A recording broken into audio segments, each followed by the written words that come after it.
Welcome back, everybody. Here's what we're going to do. We're going to talk about how Metazoo could turn things around. Things that, in my opinion, are critical. Steps that Metazoo needs to take. Essentially, just rebuild faith in the consumer base. So things that you really have to do. If you're in charge of Metazoo, if you are one of the powers that be, you need to do this. You need to watch this video and you need to do these things to save the integrity of your brand. And while we talk about that, we're going to play some Metazoo. Let's go. Okay, so here's the problem, in my opinion. And I love Metazoo. I love it, but I'm not going to pull any punches in this because that's why we're here, right? We're here to do like a real, reasonable look at what's really been going on with Metazoo. And the major problem, in my opinion, is that the people who have been running Metazoo have been running it for short-term profit.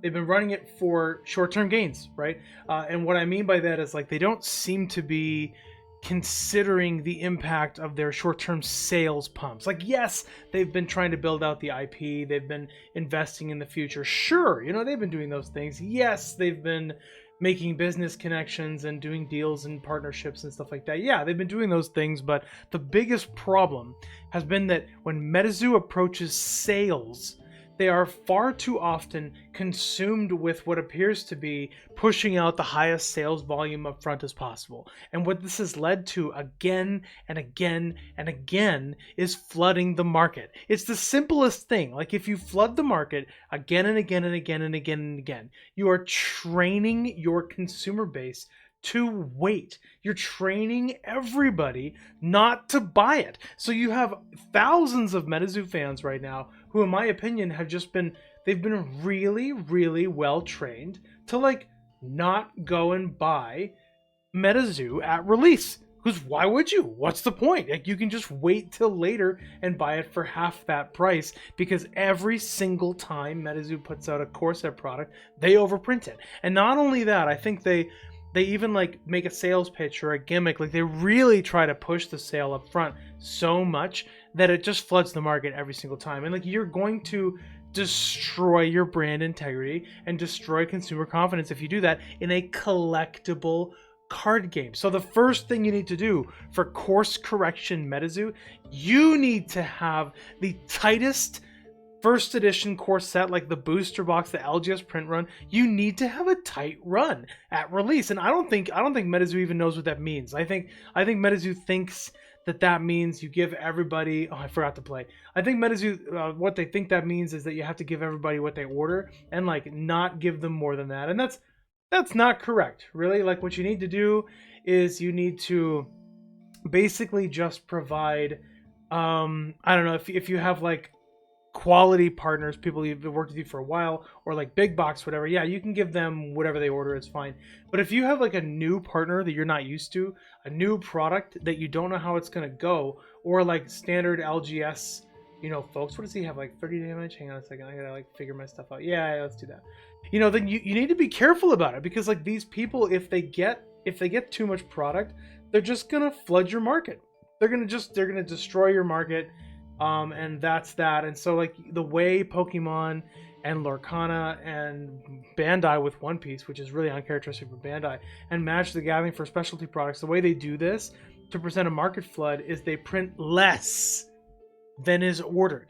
They don't print enough, because stores, if they're excited about something, retailers will order too much 100% of the time. They'll order too much. And so if your distributor order is for 8,000 boxes, you need to give them like 6.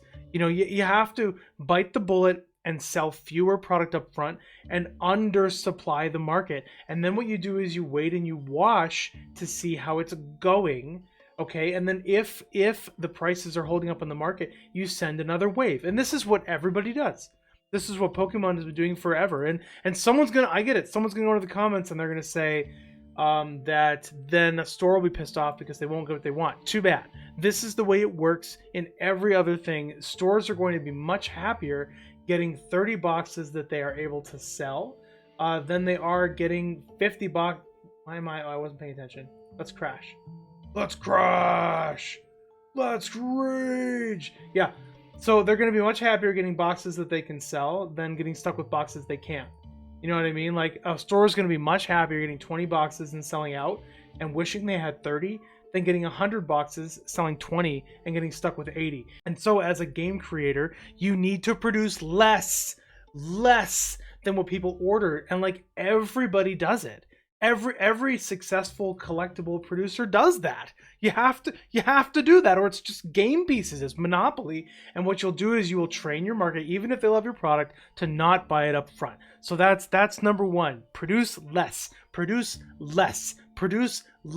or you will destroy whatever brand integrity you have less. Number two, and this is the big one, okay? Number two, for a couple of years, much of the Metazoo community has been calling for a management change. I think because of just like recurrent questionable decisions in Metazoo. Like the current Metazoo management, they do, not everything is bad. Okay, like they are involved in making products that a lot of people love. A lot of people love Metazoo products once they finally show up. But there have been so many, like an uncountable number of questionable management decisions on behalf of the Metazoo management that, like, if you have an interest in Metazoo, like, and if you're trying to save it, you know, then what do I do with this chassis? I gotta think about this. It's for 10. Okay, I gotta get rid of that. Oh my gosh, it did way more damage than I thought I was gonna do. Yeah, so if you are Metazoo management and you're trying to rescue Metazoo, like you really need to do some serious soul searching about who should be running Metazoo, just because maybe it's time to change things up. You know what I mean? Like, maybe that's what businesses do.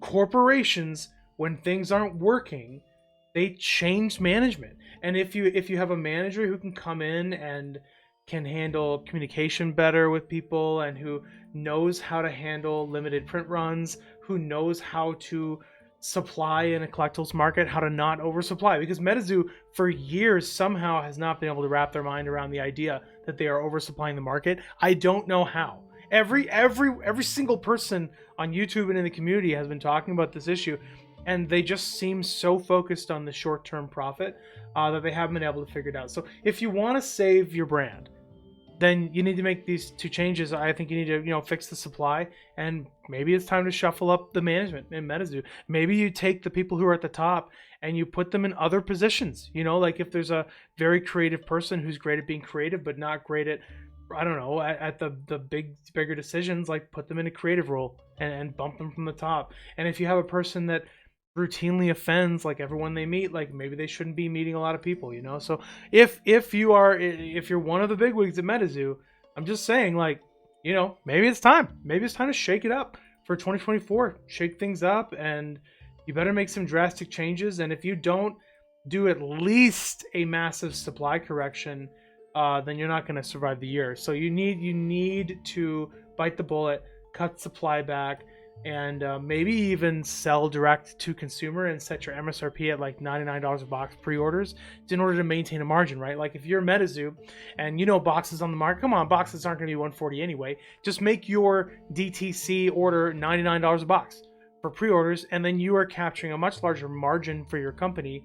You're not competing with game stores because they're not going to sell at $140 anyway, right? They're going to sell like $95 a box. They'll still undercut you a little bit. Set your distribution price to like $70 or $77. You can still even provide to game stores directly if you want to. I don't care. But just, you know what I mean? Like, be more realistic about the market. Sell DTC at a more realistic price, but not something that undercuts game stores. They can still sell slightly below you and make money. And consider changing the management. And I think if we get an announcement that supply has changed, I just think that like no one's gonna believe it till it happens, and that's rightfully so. But if we got an announcement, a Metazoo announcement that the management had changed, there are stores that have been saying that they would love to get back involved in Metazoo, but they're just not willing to touch it until there's some kind of a management shakeup. You know what I mean? So like, what does Water Baby do again? Paralyze. If you control water, draw. Okay, let's do this. We're going to attack that guy. Sorry, I'm like I'm strategizing. Let's take this guy down a little bit, and then we're going to kill him.